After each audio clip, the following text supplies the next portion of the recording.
Gadis kecil itu mengambil pisau dapur besar dan memotong bersih balok mentega yang ada di depannya. Dengan keterampilan yang terlatih, ia memotongnya menjadi bagian-bagian kecil, siap untuk dipahat. Ternyata itu adalah sebuah kompetisi patung dari mentega.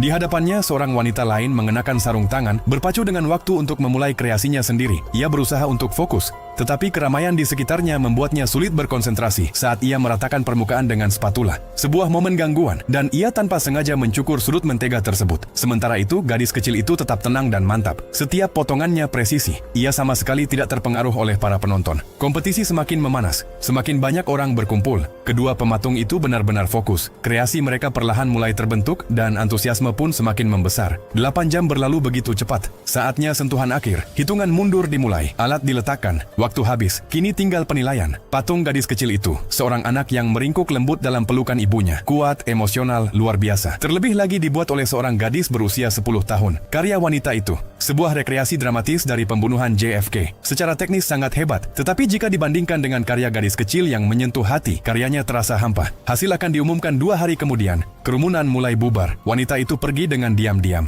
Namun malam itu, seseorang diam-diam masuk ke tempat acara. Sebuah sosok bayangan menyelinap masuk ke ruang pendingin dan mengangkat sebuah obor. Dalam hitungan detik, patung mentega milik gadis itu mulai meleleh. Tak diragukan lagi, ini adalah tindakan sabotase. Hari pengumuman pun tiba. Gadis kecil itu datang dengan wajah ceria, ditemani orang tuanya. Namun saat melihat patungnya, hatinya hancur. Wajah sang bayi telah meleleh. Ayahnya memohon kesempatan untuk memperbaikinya, tetapi sudah terlambat. Penilaian akan segera dimulai. Wanita itu mengira kemenangannya sudah pasti, tetapi para juri hanya diam menatap patung gadis yang rusak itu. Dan kemudian mereka tersentuh. Wajah yang lembut dan meleleh itu justru menyampaikan kisah yang lebih dalam. Ekspresi mentah dan menyakitkan dari cinta seorang ibu. Akhirnya gadis kecil itu menang. Wanita itu terdiam, terpaku, kalah. Dan kemudian gadis kecil itu berjalan ke arahnya dan memberinya pelukan hangat yang besar. Akhirnya wanita itu menerima kekalahannya. Ia tidak hanya kalah dalam kompetisi, ia telah kehilangan integritasnya.